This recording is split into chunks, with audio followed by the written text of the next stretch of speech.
year. That's according to the latest crime data from the Jamaica Constabulary Force, JCF. Shalois Michael reports.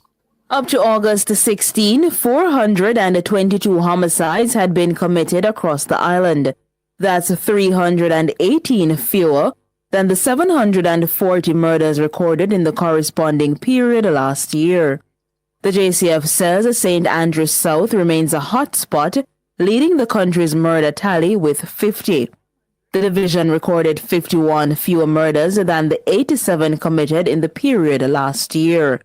According to the force, shootings also saw a major decline. The JCF says shootings dropped by 35%, coming in at 436. It's over 200 fewer than the 677 recorded in the similar period last year. St. James took the top spot with the highest drop in both major crimes. According to the force, the division recorded 51 fewer murders than the 87 committed in the period last year. In relation to shootings, St. James had 48 fewer incidents than the 83 recorded up to August 16 last year. The only other major crime to report a decline is rape, which is down by 25%. However, the JCF says break-ins and robberies are still increasing.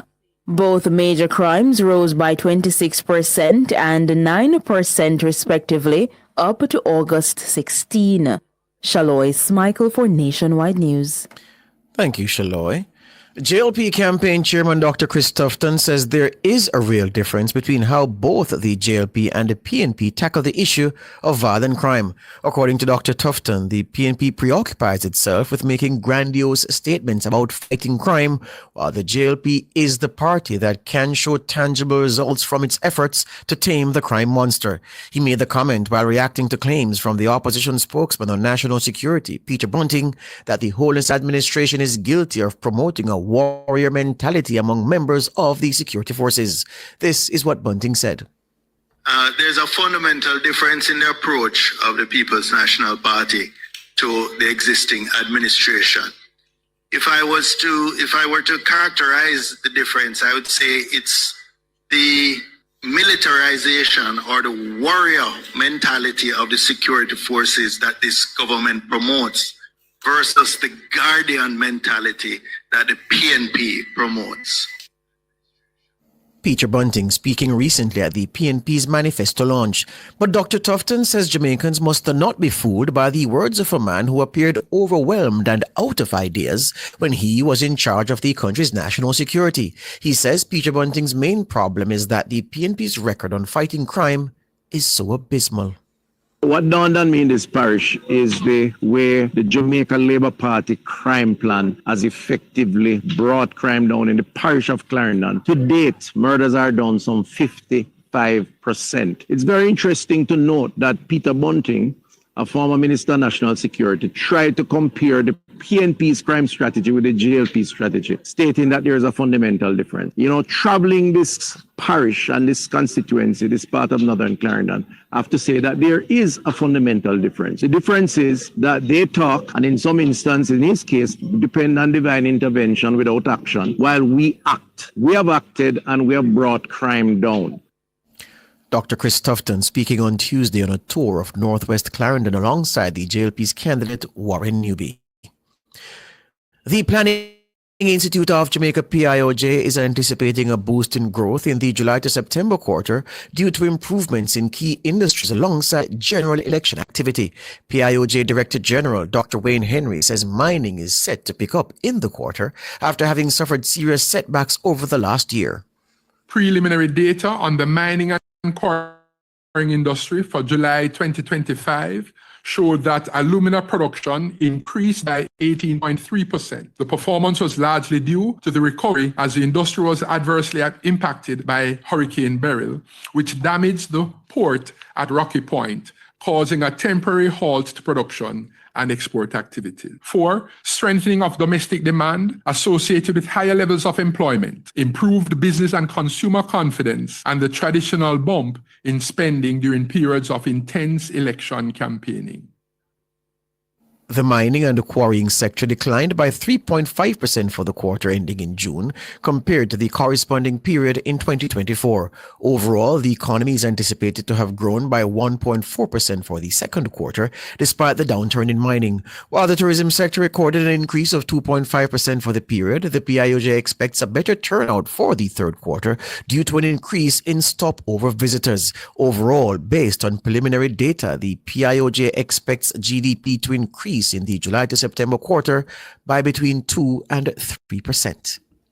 The accommodation sector will benefit from the increased room stock and several summer events which spurred visitor arrivals to the island. Preliminary data on airport arrivals for July 2025 indicate a 16.5% increase in visitors. Against this background, for the July to September 2025 quarter, it is anticipated that the economy will grow within the range of 2% to 3%. For fiscal year 2025-26, the PIOJ's fiscal year projection is for real GDP growth within the range of 1% to 2%.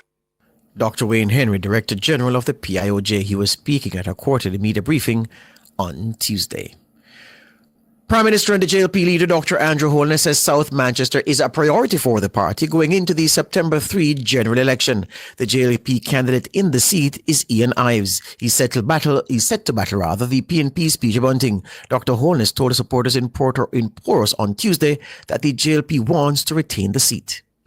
This constituency of South Manchester is one that the Jamaica Labour Party is placing some emphasis on. And it is very important that you, the supporters, understand that this is a constituency that we are looking forward to having in the victory column. So we will be campaigning this constituency heavily and strategically, not with too much noise and fanfare.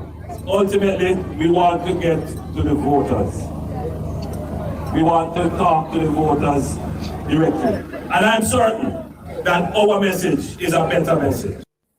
Prime Minister Andrew Holness. Robert Chin won the South Manchester seat for the JLP in the 2020 general election, beating the PNP's Michael Stewart by 890 votes. But Chin was later beaten in a selection contest by Ian Ives, winning 54% of the votes among party workers.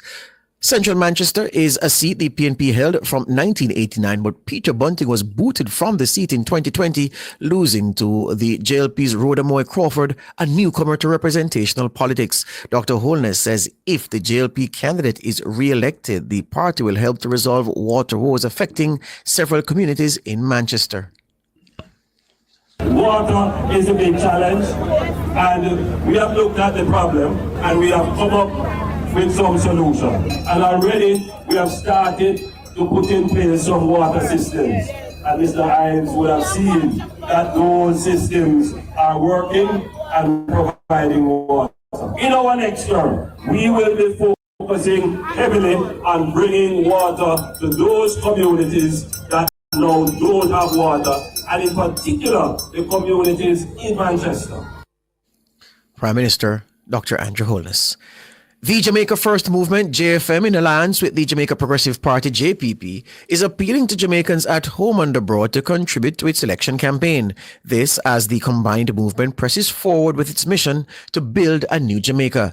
The appeal was made in a statement on Tuesday, a day after the alliance nominated 47 candidates for the September 3 general election. According to the JFM's founder, the Reverend Al Miller, the public appeal is no different from how the traditional political parties would receive donation to boost their campaigns. How do all parties finance campaigns? They beg for donors and they take donors from persons who will. We don't have any large donor base except the same base of citizens, so it's to invite them in their own interest. If they believe in the mission and the vision that we have for the country, then we invite them to help to participate in enabling or facilitating. But it's free will, it's a choice they make. But it is just like what all political parties do. They appeal to some donor base of the public.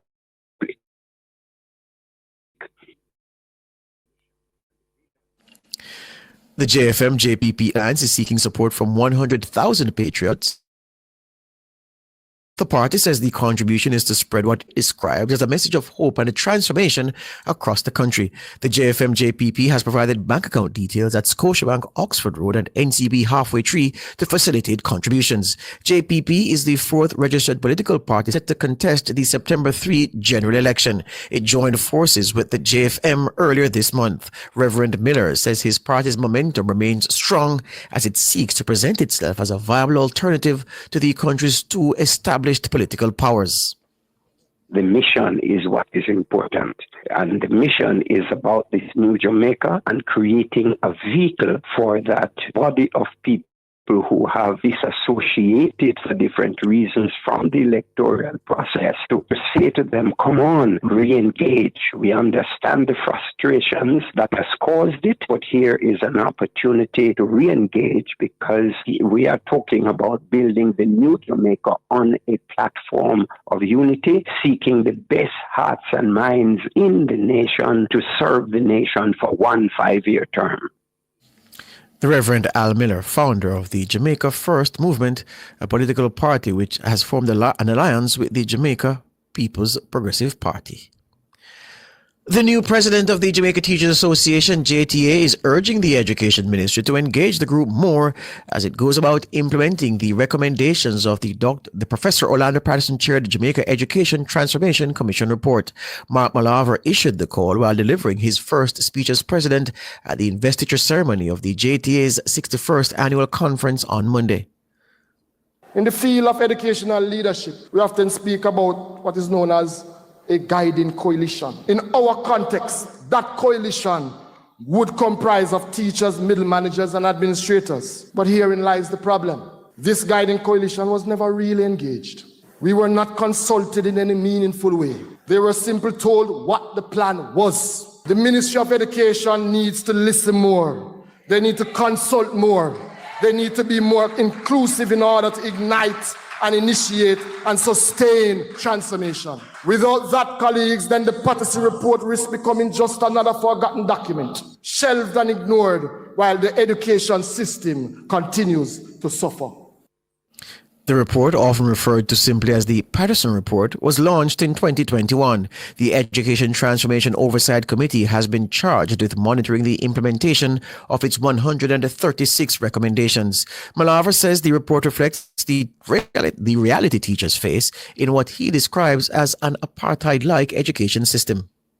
There has not been any real national dialogue, no structured discourse, no process of consensus building to determine which of these recommendations should be implemented and how we chart a path forward together. The Orlando Patterson report have not told us anything new. For decades, teachers, principals, and the Jamaica Teachers Association have been rallying for the very reforms that were outlined in that report. We didn't really need a Patterson report to tell us what teachers on the ground have been living through every single day in this apartheid-like education system.